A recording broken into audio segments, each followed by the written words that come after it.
Hello students, I hope you are doing well and we are also working from our home. Welcome to Saint Angels online classes. In this video we are going to discuss a topic work of Mendel and his experimental material in chapter 4 heredity and evolution in class 10th in subject to biology.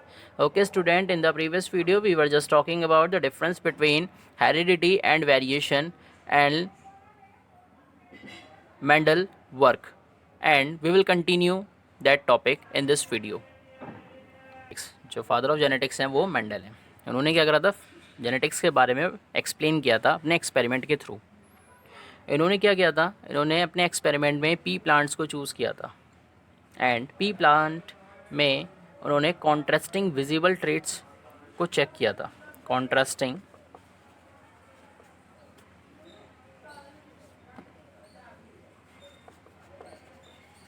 Visible contrasting visible traits, contrasting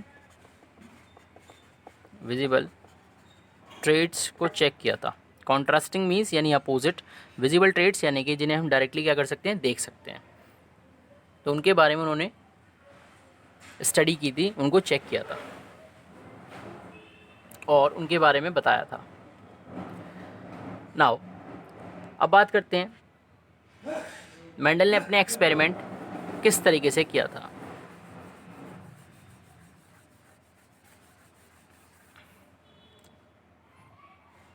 Mendel choose garden pea और edible P, यानी Mendel ने क्या करा था, garden pea choose करा था। P means यानी जो मटर होती है, इन हिंदी में इसको कहते हैं मटर, और एडिबल पी दोनों एक ही चीज़ है। एज इज़ एक्सपेरिमेंटल मटेरियल, यानी कि मेंडल ने क्या करा था, पी प्लांट को चूज़ किया था एज इज़ एक्सपेरिमेंटल मटेरियल। उसका रीज़न था पी प्लांट्स को चूज़ करने का। क्या रीज़न था? फर्स्ट रीज़न था easy availability of detectable contrasting traits. Easy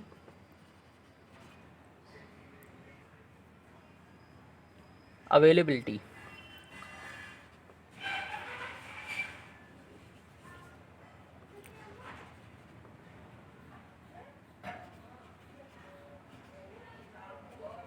easy availability of detectable contrasting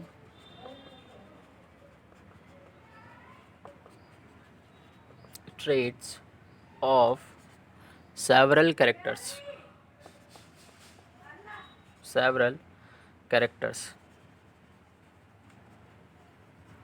यानी कहने का मतलब ये है कि पी प्लांट्स को चूज़ करने का मेन रीज़न था easy availability of detectable contrasting traits. यानी कहने का मतलब जो कॉन्ट्रास्टिंग ट्रेट्स होते हैं पी प्लांट्स में वो ईजिली डिटेक्टेबल हो जाते हैं, यानी ईजिली क्या कर सकते हैं, हम उनको चेक कर सकते हैं। Second is flower structure normally allows self fertilization. यानी कहने का मतलब प्लांट में जो फ्लावर्स होते हैं वो रिप्रोडक्टिव सिस्टम क्रिएट करते हैं प्लांट बॉडी में। तो कहने का मतलब जो फ्लावर्स होते हैं उनमें सेल्फ फर्टिलाइजेशन होता है। सेल्फ फर्टिलाइजेशन का मतलब होता है कि मेल गेमेट्स का फीमेल गेमेट्स के साथ फ्यूज़न होता है, यानी एक ही फ्लावर में क्या होता है, मेल गेमेट्स भी प्रेजेंट होते हैं और फीमेल गेमेट्स भी प्रेजेंट होते हैं, और उनमें क्या होता है, सेल्फ फर्टिलाइजेशन पॉसिबल है। यानी मेल गेमेट्स का फीमेल गेमेट्स के साथ फ्यूज़न क्या होता है, पॉसिबल हो पाता है। But cross fertilization can also be carried out easily, लेकिन जो क्रॉस फर्टिलाइजेशन है उसे भी हम ईजिली करा सकते हैं। तो कहने का मतलब पी प्लांट चूज़ करने का रीज़न ये था कि जैसे कि जो फ्लावर्स होते हैं उनमें सेल्फ फर्टिलाइजेशन होता है, बट इन पी प्लांट्स में हम क्रॉस फर्टिलाइजेशन भी करा सकते हैं। बात करते हैं नेक्स्ट पॉइंट की। The next point is annual nature of the plant, यानी कि जो पी प्लांट होता है इसकी एनुअल नेचर क्या होती है, अच्छी होती है। यानी कहने का मतलब ये एवरी सीज़न में क्या होता है, अवेलेबल होता है। नाउ बात करते हैं नेक्स्ट पॉइंट की। The next point is formation of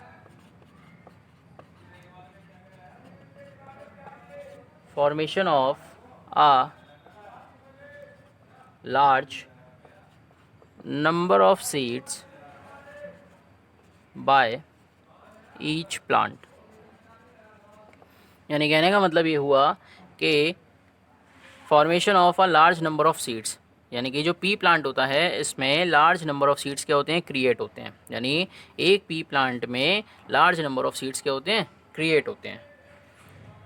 and next is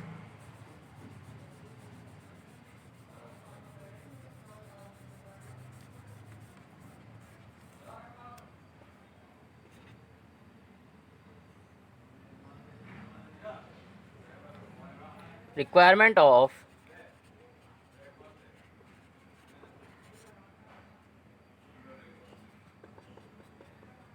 little care, requirement of little care except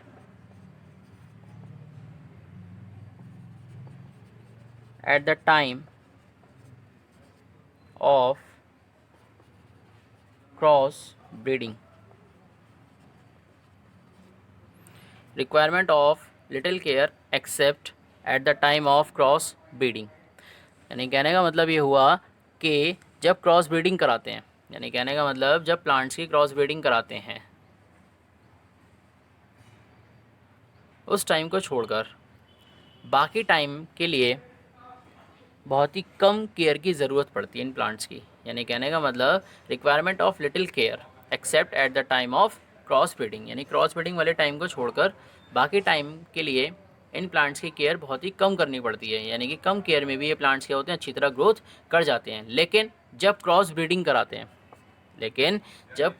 कराते हैं तो हमें मोर केयर की ज़रूरत पड़ती है। यानी कहने का मतलब हमें बहुत ज़्यादा इनकी केयर करनी होती है। लेकिन क्रॉस ब्रीडिंग वाले टाइम पीरियड को छोड़कर बाकी टाइम के लिए केयर की ज़रूरत नहीं पड़ती, यानी कम केयर में भी क्या होता है, ये प्लांट्स ग्रोथ कर जाते हैं। नाउ आगे बढ़ते हैं।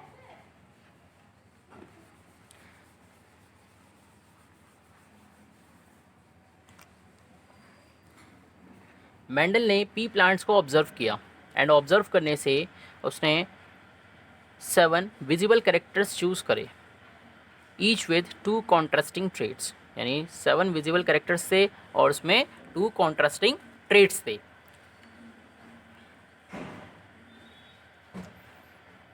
And they were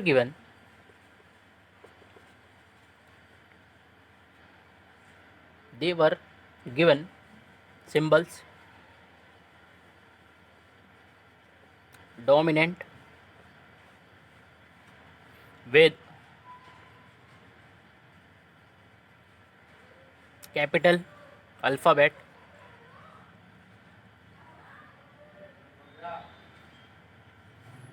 symbol,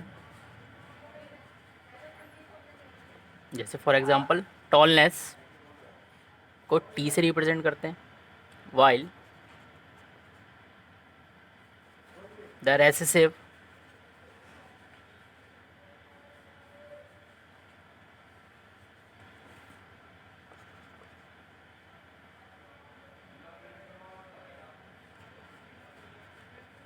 were given a small alphabet symbol। यानी कहने का मतलब डॉर्फनेस उसको स्मॉल टी से रिप्रेजेंट करना है।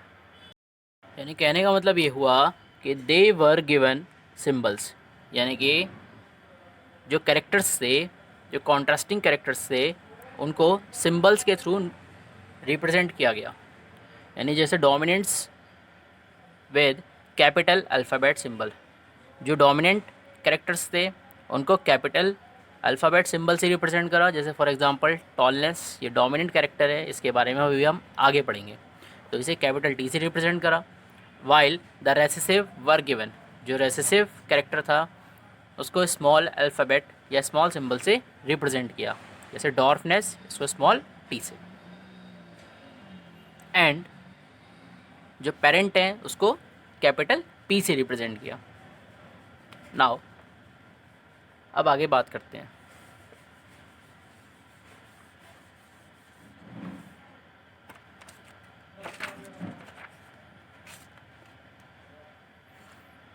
तो मेंडल ने कैरेक्टर्स कौन से चूज़ किए थे? जो कैरेक्टर्स थे मेंडल के वो 7 कैरेक्टर्स थे। First, second, third, fourth, fifth, sixth and last one 7th। जो फर्स्ट कैरेक्टर था वो था सीड शेप। Seed shape. अब सीड शेप मीन्स यानी कि कुछ सीड कैसे थे, राउंड थे, और कुछ सीड कैसे थे, रिंकल थे।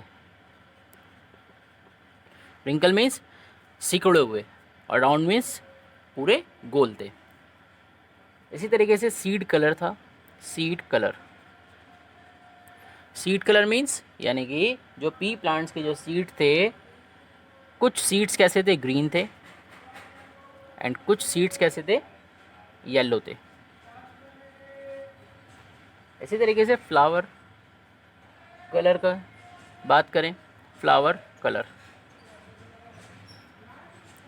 जो फ्लावर कलर थे, कुछ फ्लावर का जो कलर था वो वाइट था और कुछ फ्लावर का जो कलर था वो वॉयलेट था। Now next is pod shape. Pod shape की बात करें तो कुछ फ्लावर में जो पॉड शेप था वो कैसा था, फुल था, और कुछ फ्लावर में जो पॉड शेप था वो कंस्ट्रिक्टेड था। कंस्ट्रिक्टेड। तो बात करते हैं फुल और कंस्ट्रक्टेड शेप कैसी होती है। तो फुल और कंस्ट्रक्टेड शेप की अगर हम बात करें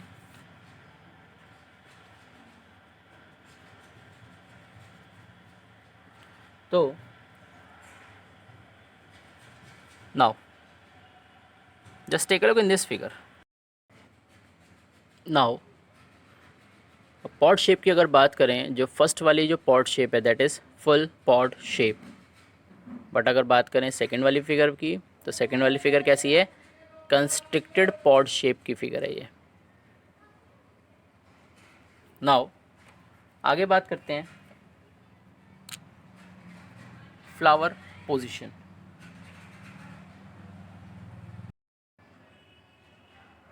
now next is flower position. Flower position means कुछ प्लांट्स में फ्लावर की पोजीशन एक्सियल थी और कुछ प्लांट्स में फ्लावर की पोजीशन टर्मिनल थी। Now just take a look in this figure. Now this is a flower position, and in the first diagram this is a axial flower position, and in second figure this is a terminal flower position. now आगे बात करते हैं pod colour की। Pod colour. Pod colour की अगर बात करें तो पॉड कलर दो टाइप के मिले थे। यानी कहने का मतलब कुछ प्लांट्स ऐसे थे जिसमें पॉड का कलर कैसा था, ग्रीन था, और कुछ प्लांट्स ऐसे थे जिसमें पॉड का कलर येलो था। Next is stem height. Stem height. Stem height की अगर बात करें तो कुछ पी प्लांट्स टॉल थे एंड कुछ पी प्लांट्स ड्वार्फ थे। कुछ पी प्लांट्स टॉल थे एंड कुछ पी प्लांट्स ड्वार्फ थे। तो कहने का मतलब जो स्टेम हाइट थी वो कुछ पी प्लांट्स की टॉल थी एंड कुछ पी प्लांट्स की क्या थी, ड्वार्फ थी। तो कहने का मतलब ये सारे हमारे क्या थे, कॉन्ट्रास्टिंग कैरेक्टर्स थे। यानी कहने का मतलब ये तो हमारे मेन कैरेक्टर्स थे। बट अगर कॉन्ट्रास्टिंग कैरेक्टर की बात करें, कॉन्ट्रास्टिंग कैसे है, यानी अपोजिट कैरेक्टर। जैसे कि कुछ प्लांट्स ऐसे थे जिसमें राउंड सीड शेप थी और कुछ प्लांट्स ऐसे थे जिसमें रिंकल थे। यानी राउंड मीन्स गोल और रिंकल मीन्स सिकड़े हुए। इसी तरीके से कुछ प्लांट्स ऐसे थे जिसमें सीड का कलर ग्रीन था और कुछ प्लांट्स ऐसे थे जिसमें सीड का कलर येलो था। तो कहने का मतलब ये सारे हमारे क्या थे, कॉन्ट्रास्टिंग कैरेक्टर्स थे। ओके स्टूडेंट्स, अब बात करते हैं नेक्स्ट टॉपिक की। The next topic is hybridization और फॉर्मेशन ऑफ F1 जनरेशन। अब F1 जनरेशन में हाइब्रिडाइजेशन क्या होता है? बात करते हैं the Mendel performed reciprocal crosses, यानी मेंडल ने क्या किया था, रेसिप्रोकल क्रॉसेस किया था between plants having alternate traits of a character. यानी कहने का मतलब मेंडल ने जो रेसिप्रोकल क्रॉसेस किया था उसमें उसने कैरेक्टर्स जो चूज़ किए थे वो अपोजिट कैरेक्टर्स चूज़ किए थे। जैसे फॉर एग्जांपल अगर उसने एक पी प्लांट टॉल लिया तो दूसरा वाला जो पी प्लांट लिया वो डॉर्फ लिया था। इसी तरीके से नेक्स्ट की बात करें तो next is coloured flower and white flower. Coloured flower and white flower. And तो रेसिप्रोकल क्रॉस के लिए उसने क्या किया था,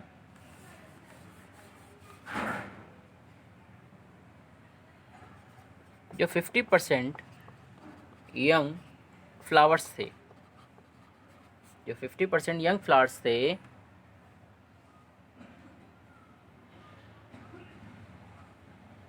उसने उनके स्टिग्मा को रिमूव किया था, उसने उनके स्टिग्मा को रिमूव किया था। यानी कि जो स्टिग्मा होता है वो कहाँ प्रेजेंट होता है, वो फ्लावर में प्रेजेंट होता है, और फ्लावर क्या होता है, प्लांट बॉडी का रिप्रोडक्टिव पार्ट होता है। तो कहने का मतलब जो स्टिग्मा है वो क्या होता है, फीमेल रिप्रोडक्टिव पार्ट होता है। ये क्या होता है, फीमेल रिप्रोडक्टिव पार्ट होता है, रिप्रोडक्टिव फीमेल रिप्रोडक्टिव पार्ट होता है स्टिग्मा। तो क्या किया था, जो 50% थे फ्लावर्स, जो 50% जो फ्लावर्स थे उनमें स्टिग्मा को उसने रिमूव किया था। तो स्टिग्मा रिमूव करने से क्या हुआ, जो 50% वाले जो फ्लावर्स थे अब वो उनमें सिर्फ मेल रिप्रोडक्टिव पार्ट प्रेजेंट था, एंड दैट इज एंथर। यानी कहने का मतलब जो फ्लावर्स थे 50% फ्लावर्स में से क्या किया था, फीमेल रिप्रोडक्टिव पार्ट को अलग कर दिया था। तो ये जो 50% वाले जो फ्लावर्स थे अब उनमें सिर्फ मेल रिप्रोडक्टिव पार्ट बचेगा, वो कौन सा होगा, वो उनका एंथर होगा। यानी 50% कैसे हो गए फ्लावर्स जिसमें सिर्फ मेल रिप्रोडक्टिव पार्ट प्रेजेंट था, एंड नेक्स्ट 50% वाले कौन से फ्लावर्स हो गए, वो फ्लावर्स जिसमें सिर्फ फीमेल रिप्रोडक्टिव पार्ट प्रेजेंट था फ्लावर में। And pollen from the other tree were collected and dusted over the stigma of these flower। यानी कहने का मतलब फिर उसने क्या किया, जो pollen grains होते हैं यानी 50% वाले फ्लावर्स के जो pollen grain,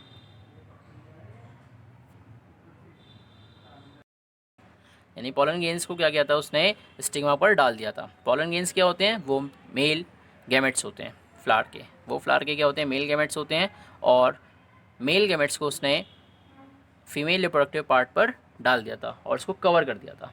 and the pollinated flower were covered with paper bags, और फिर उस फ्लावर को क्या किया था, पेपर बैग से कवर कर दिया था, and allowed to form pods with seeds. यानी कहने का मतलब और उसे कुछ टाइम के लिए क्या कर दिया था, रैप करके छोड़ दिया था जिससे उसमें सीड्स क्रिएट हो जाएं। The cross involving two cross, the cross involving two traits of a single characters. यानी कहने का मतलब the cross involving two traits of a single character is called monohybrid cross. यानी कि मोनोहाइब्रिड क्रॉस क्या होता है, ये वो क्रॉस होता है जिसमें सिर्फ सिंगल कैरेक्टर को कंसीडर किया जाता है। यानी कहने का मतलब मोनोहाइब्रिड क्रॉस क्या होता है,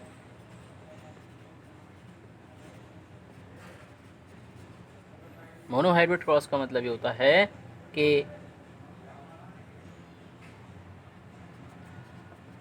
it is the cross which involve, it is the cross which involve only single character, single character is called